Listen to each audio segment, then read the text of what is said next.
Hello, everyone. Again, we are here, and now this time we actually have a name for the show. And from the last show that we had is Johnny La Gente Tan Loca. So we're here today, and today my special guest star is Barbara Casanova. How you doing, Barbara? Very good. Thank you so much for having me on. No problem. Thank you for reaching out and wanting to be on the show. Makes me feel kind of important that people call me up. Really quick. I mean, I was reading your bio, and you have quite a legacy of political. In your family, your mom, your dad. Yep. And it says your dad was a senator in Cuba or here? My grandfather was a senator in Cuba. Mm-hmm. My family were Cuban sugar mill owners. And then after my grandfather passed away, my father took over the mill, and then they came here in exile, as so many of us did. And then my parents were both presidential appointees under Reagan and Bush here in the U.S. So I grew up in politics all my life, half my life here and half my life in D.C. Wow, I mean, I was born here in Miami, though. Okay, I read your bio. It's quite extensive, and like you said, you got a political legacy. I'm pretty sure it's always hard to fill the shoes of your parents. So I'm always saying that, if I could be just half the person that my dad was. Exactly. So I know the feeling. Exactly. Really quick, and one of the reasons you're here too is because you're running for I'm running for state committeewoman of the Republican Party, so the Miami-Dade Republican Executive Committee. So I would represent all of Miami-Dade Republicans to the state party. Okay, all right. Well, let's dive in. When I was reading I was reading some of your bio and the campaign stuff, and it said your commitment to freedom. Mm-hmm. Okay, and I put a question mark on that because I feel that somehow some Republicans, I'm not gonna say all because I have many Republican friends, they talk about the commitment to freedom, but some people feel like maybe they're stepping on some of our freedoms, like the freedom of choice. Yeah, and I'm gonna say, and in my maybe some of my views might not be the most popular with a lot of Republicans nowadays, but socially I'm probably not the most extreme. I am pro-choice, not that my position affects that, but within reason. The current Amendment 4, I think, is going too far. And I think there's always exceptions. But of course, that's my personal view. I don't believe in legislating, my personal views to anyone. But I grew up in a world where the freedom of speech in particular, I think now there's a little too much, that old adage, like, I might not agree with what you have to say, but I'm going to protect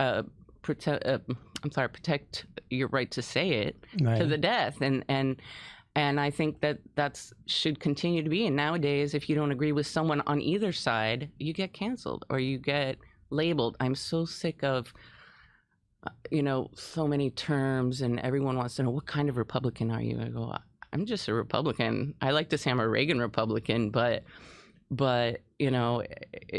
I just prefer not to get labeled like that. I think it's limiting, and I think it frankly, it doesn't serve us any. It's creating a lot of niches and division in the party. I understand. I'm a conservative Democrat. Right. And when I tell people that, like, you're conservative, I go, yes, I am a conservative Democrat, and I'm a business owner, so yeah, I'm all about business and entrepreneurship, which I saw on your website.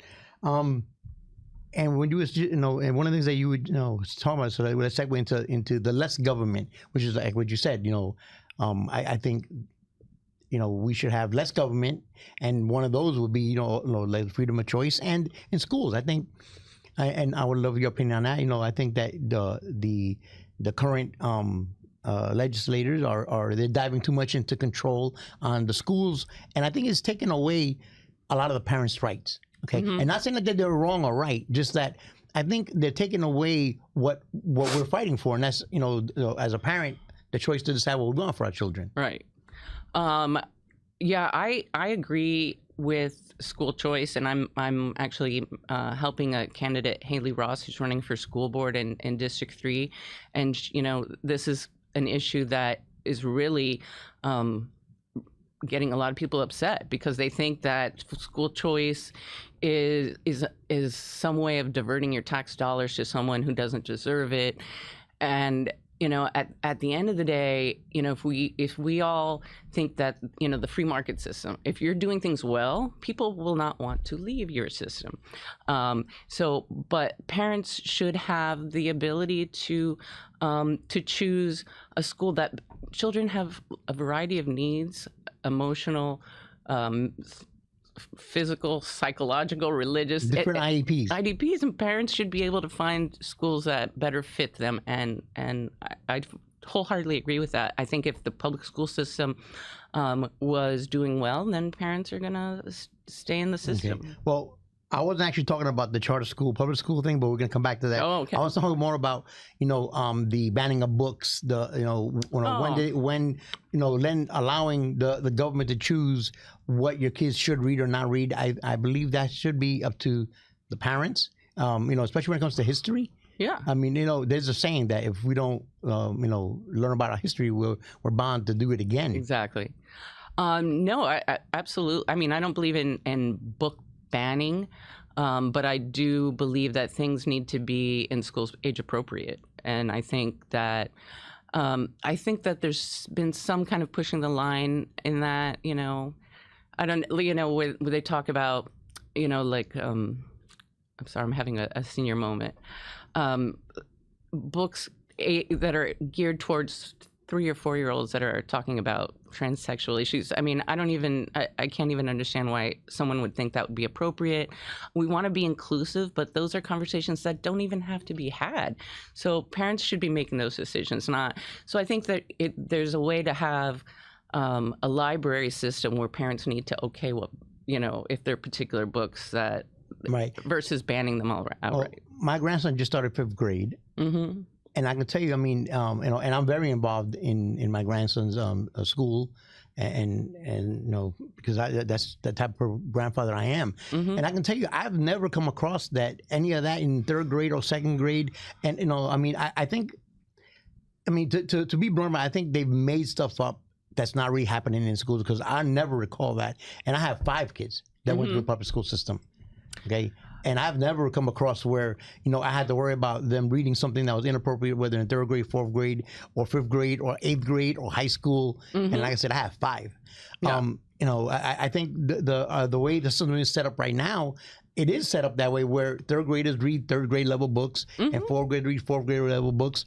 And so I'll be honest. I haven't seen none of these books that they've been talking about. I don't have children. I'm probably the least appropriate person to speak to some of these things. And I haven't necessarily seen these things, obviously, other than what we've been seeing on the news. And I don't know that it's happening here in South Florida or Florida at all.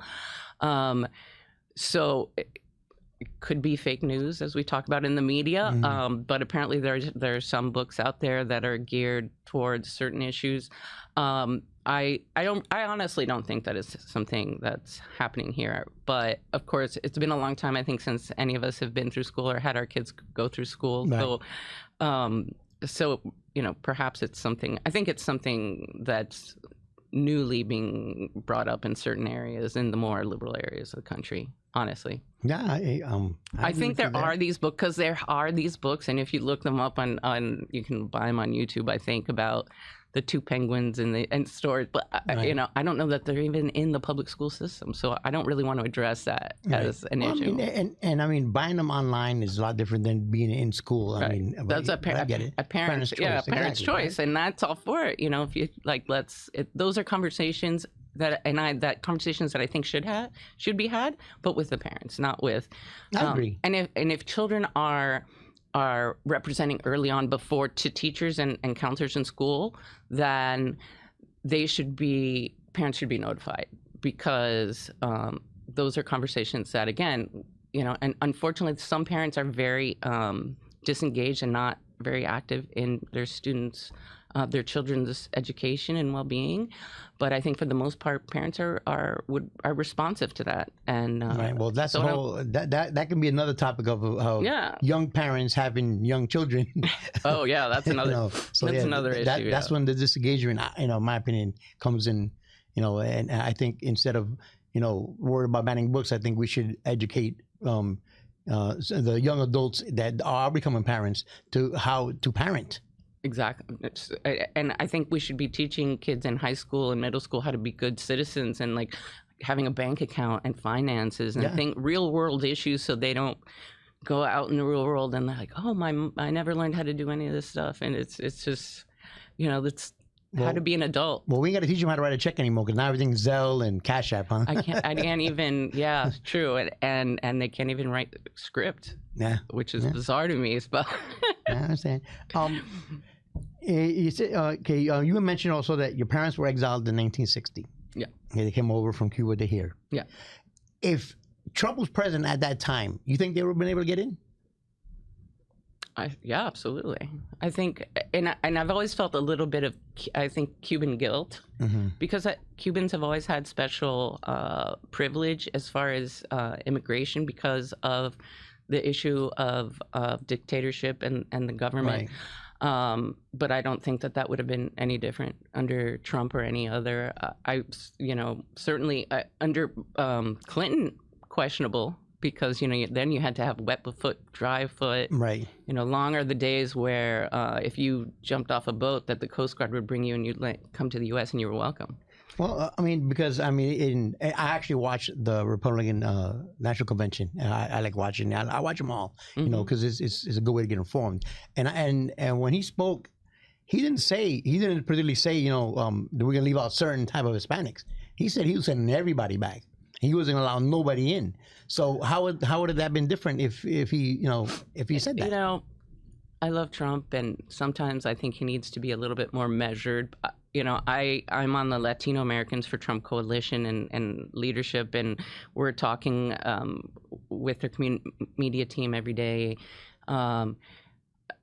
We know what the platform is, and that's not the platform. I think he likes to say things sometimes to get a little reaction out of people. But what I think right now we're in a very dangerous situation. We don't know who's in the country. We have a lot of gotaways, and they're not all Latin Americans. They're not all Latin Americans or Caribbean or Central Americans. It's amazing. There are people coming in from far and wide, all over the world, and a lot of terrorists, watch list people. Some have been caught, some haven't. And I don't think there's enough being discussed the impact that this is going to have down the line on our resources, our schools, our education, emergency services, everything. Housing, we already know that's horrible.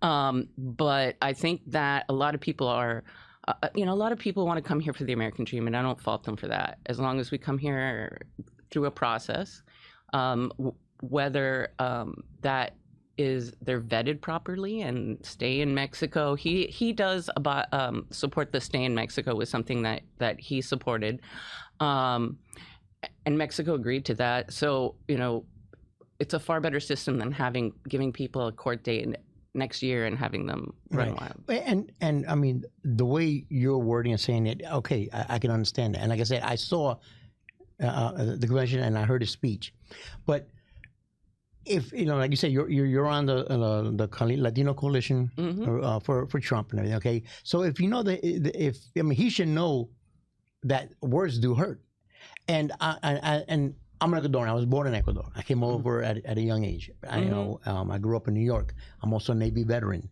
So when he says that all the immigrants that are coming in are bad people, and I mean he used harsher words, which I'm not going to say, but that hurts.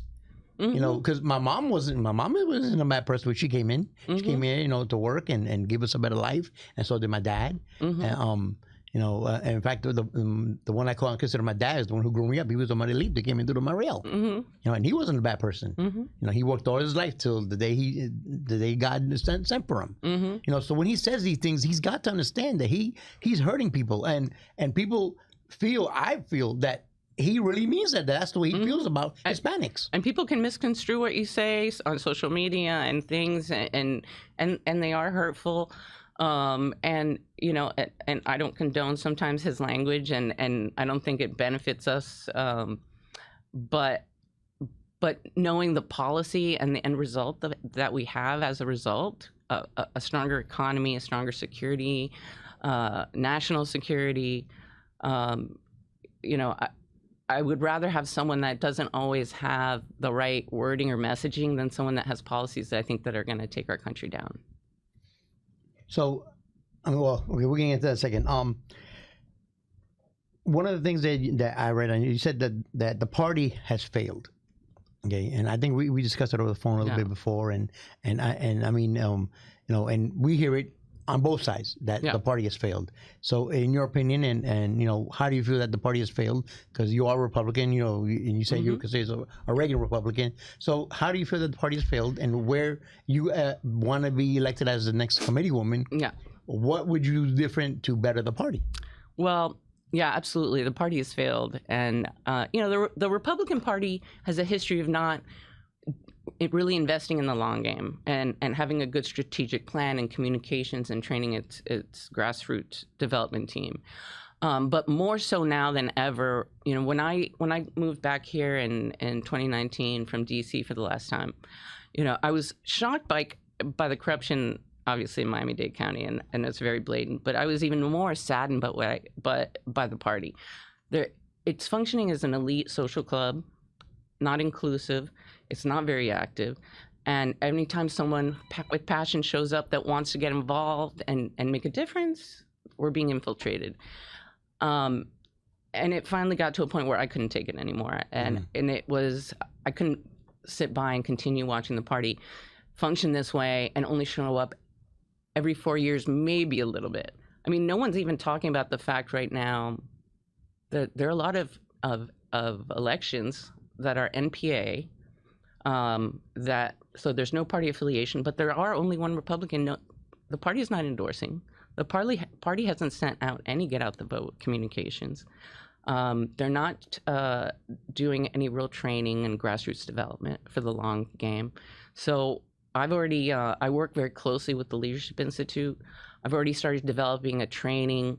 So after the August 20th election, that's going to include Robert's Rules, board governance, legislative advocacy, how to create a good grassroots organization, because we need, as an organization, it's a nonprofit organization at the end of the day. It needs to be functioning members, it needs to be well organized and trained. And the party's just not doing any of that. It's it's very sad. Okay, but you say that, but I mean, the party has put out that they've registered over 1 million registered voters, are more than Democrats now, and they say they've done all this stuff.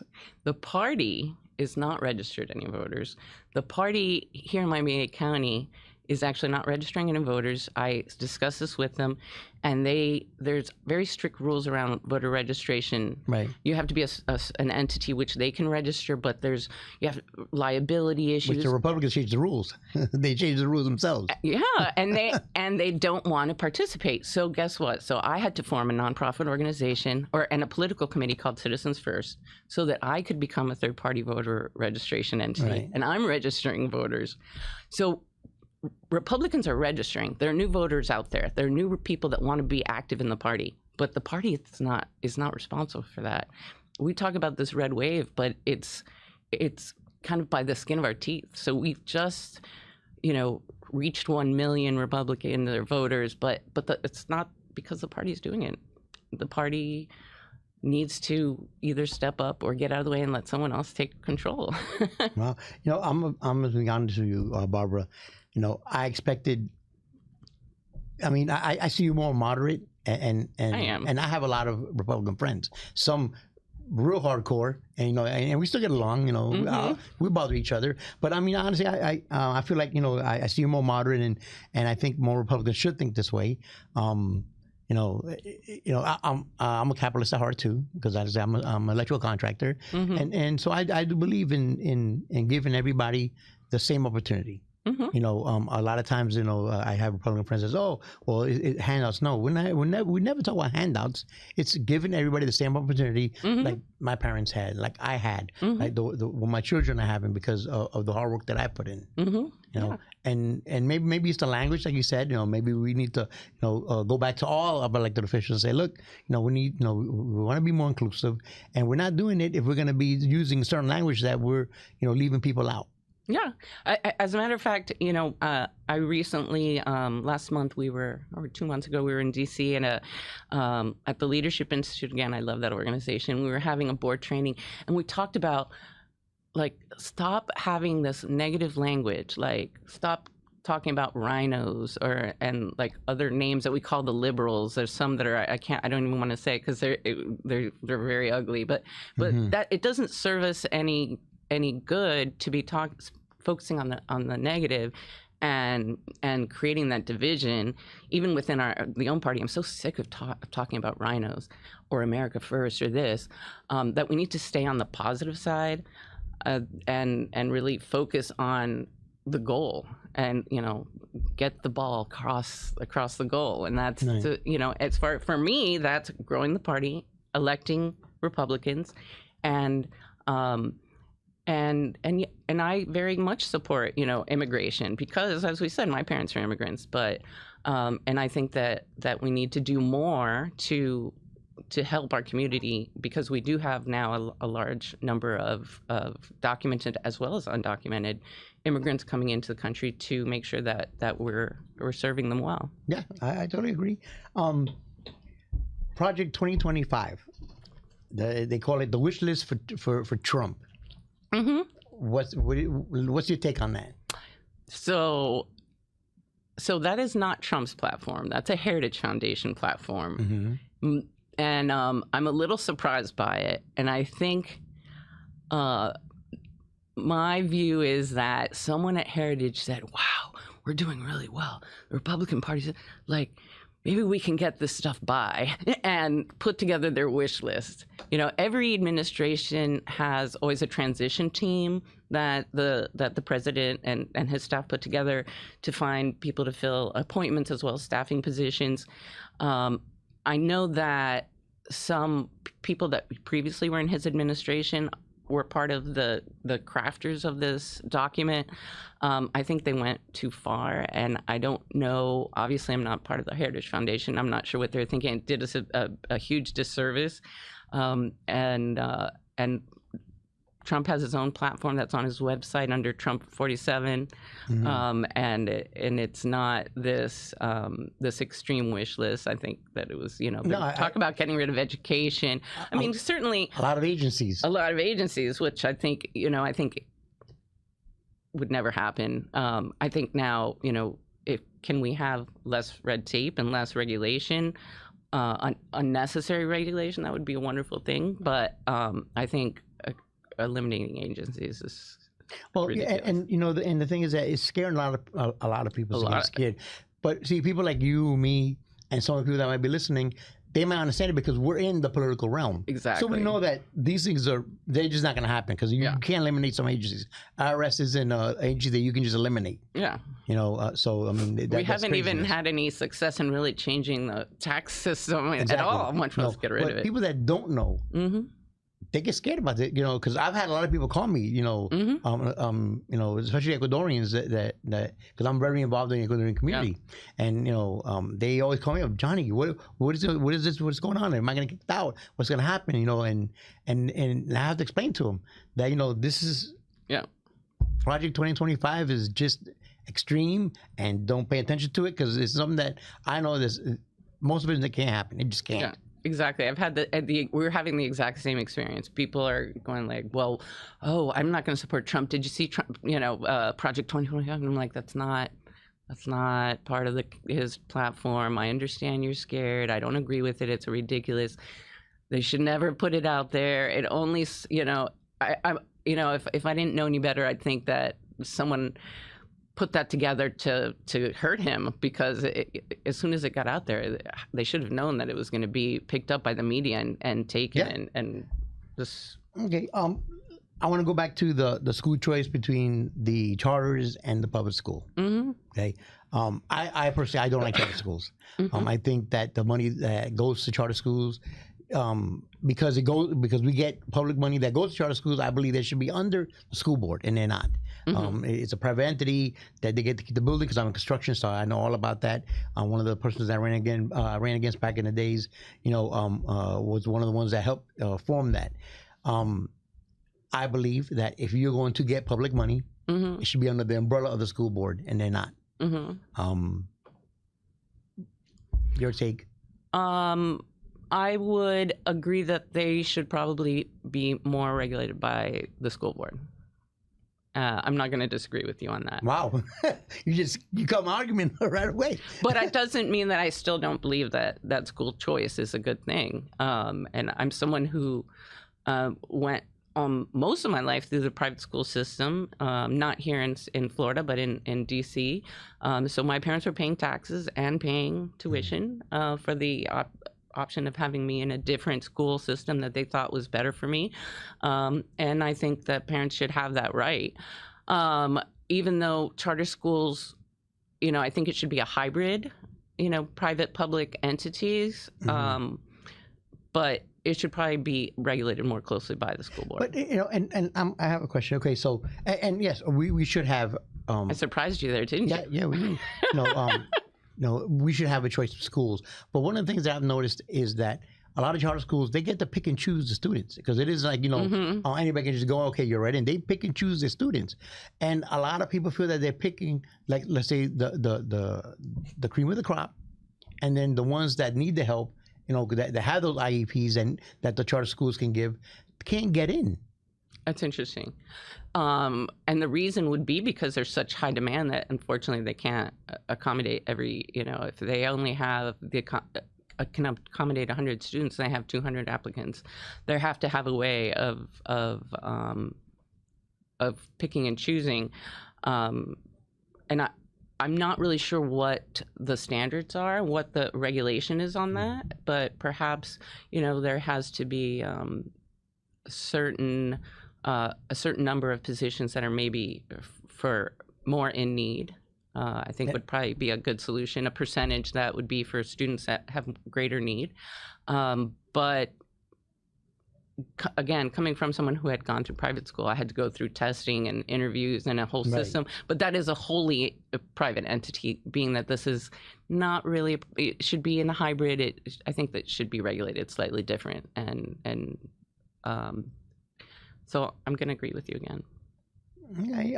But I do hear, though, that a lot of people are leaving en masse the public schools and going to the charter schools and other schools. So it's because of the demand. They're hard to reach. But if the school board were regulating that, there would be a little bit more input onto who the positions go to. One of the things I've noticed too is a lot of these charter schools, they pop up everywhere. They're putting buildings in neighborhoods, causing a lot of traffic, causing a lot of headaches. What isn't in Miami? So there's quite a bit of reasons why, but I do hear some good things about charter schools. I hear some bad things about charter schools. Like I personally don't like it because of the public money. Maybe if they were under the umbrella. Because and I'm gonna tell you, when I was a councilman 4 years ago, I had constituents call me up about charter schools, and it isn't like I can go to the school board and say, hey, look, what's going on with the student, because they're not under that umbrella. So we had to call the manager or the CEO of USA or Limited, I forgot what it was called, and they never called back because honestly, well, why would they? They don't need to do it. Yeah. So it never got settled, and that's my thing. If there's a problem, how do you get a hold of somebody to fix that problem? Right. And I had nieces and nephews that went through both systems, charter schools and as well as public schools, and both did very well. But again, I think that I would propose that perhaps you and I need to write some legislation to change that system so the charter schools have greater supervision from the school board. I like that idea. Well, really quick, Barbara, I want you to look in the camera and to the voters, tell them why they should vote for you. Tell them again what you're running for, how to contact you, and that the election is August 20th. Thank you so much again, John, for having me. I can be contacted on my website at Vote Casanova GOP. why should people vote for me? It was funny.